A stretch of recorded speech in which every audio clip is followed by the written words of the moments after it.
जय श्री कृष्णा। सभी को मेरा नमस्कार।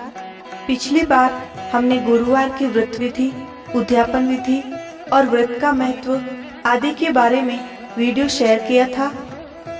इस वीडियो में आप गुरुवार व्रत की पौराणिक कथा सुनेंगे, जो इस प्रकार है। एक नगर में व्यापारी रहता था। उसके बहुत बड़ा व्यापार था। वह व्यापार के काम से दूर दूर शहरों तक जाया करता था। वह दान पुण्य भी खूब करता था, परंतु उसकी पत्नी को यह दान पुण्य करना अच्छा नहीं लगता। वह न तो पूजा पाठ करती और न ही किसी को दान करती थी।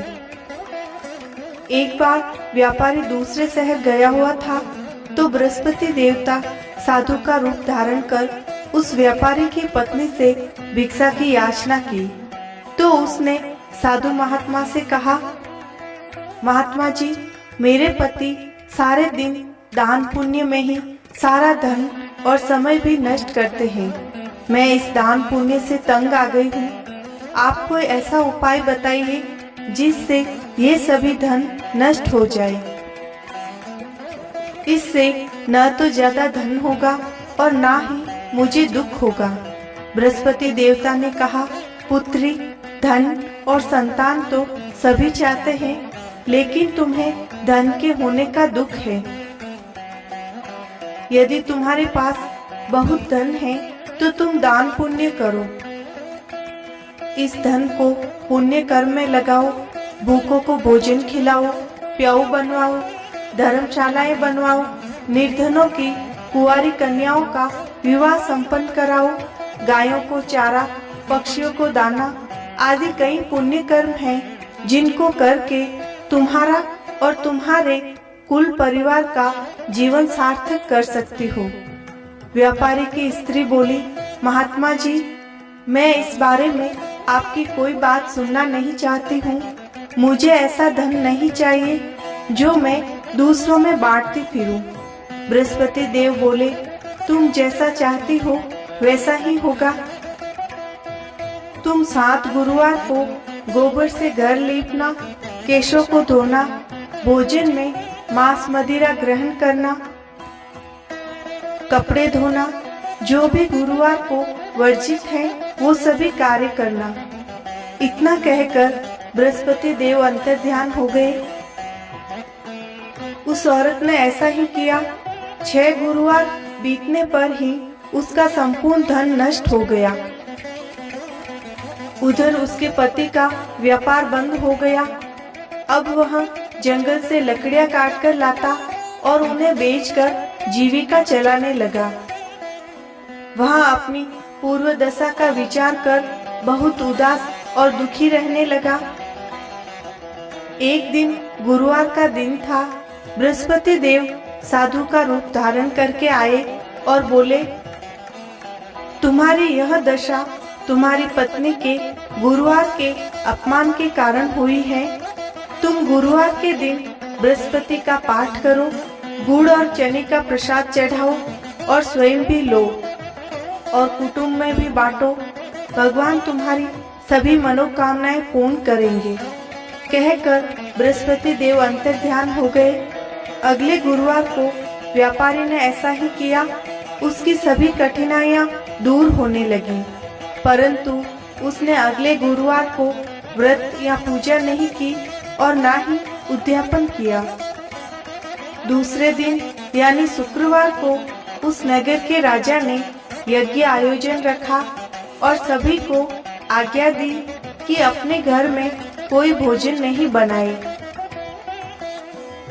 समस्त जनता मेरे यहाँ ही आकर भोजन करे। सब लोग भोजन करके चले गए। व्यापारी और उसका परिवार थोड़े विलंब से पहुँचे। राजा ने उन्हें महल में ले जाकर भोजन करवाया। भोजन करके वे वापस आ गए। महारानी ने देखा कि उनका 9 लाख का हार जो खूंटी पर टंगा था वो अब नहीं है, तो चोरी का आरोप व्यापारी परिवार पर लगा। व्यापारी परिवार को कैद खाने में डाल दिया गया। उन्होंने बृहस्पति देव को याद किया तो बृहस्पति देव ने उन्हें भूल का स्मरण कराया अगले दिन जेल के मुख्य द्वार पर 2 पैसे मिले। बाहर एक स्त्री अपनी बहू के लिए कपड़े सिलाने जा रही थी। व्यापारी ने उसे 2 पैसे का प्रसाद लाने को कहा तो उसने मना कर दिया। थोड़ी देर बाद एक और स्त्री वहां से निकली। उसका इकलौता बेटा एक लाइलाज बीमारी से पीड़ित था। वहां उसके लिए प्रतिदिन भगवान के मंदिर प्रार्थना करने जाती थी। तो व्यापारी ने उसे बुलाकर कहा, बहन, मुझे बृहस्पति देव की कथा कहनी है, तुम बाजार से 2 पैसे का प्रसाद ला दो। स्त्री ने उसे प्रसाद लाकर दे दिया और कथा सुनी।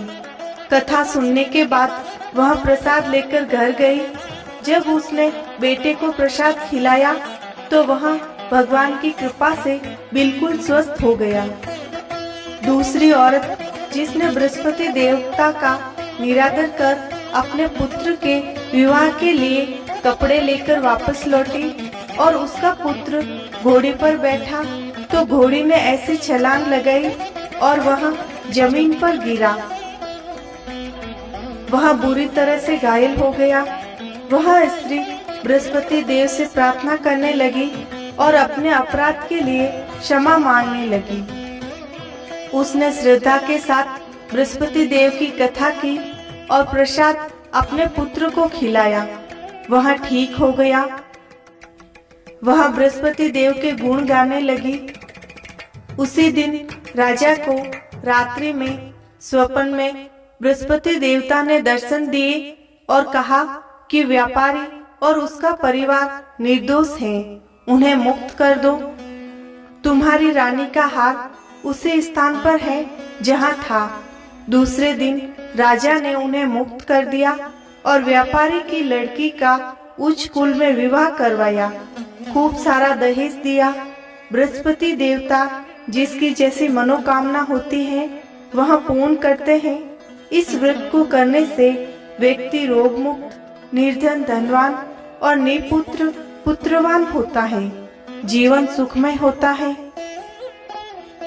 श्रद्धा और विश्वास से जो कोई बृहस्पति देव की कथा पढ़ते हैं अथवा सुनते हैं उनकी सभी इच्छाएं पूर्ण होती हैं। गुरुवार की यह कहानी आपको अच्छी लगी हो तो लाइक जरूर कीजिएगा और ब्राह्मणवाणी चैनल को सब्सक्राइब कीजिए। आपकी सभी मनोकामनाएं पूर्ण हो। जय श्री कृष्ण।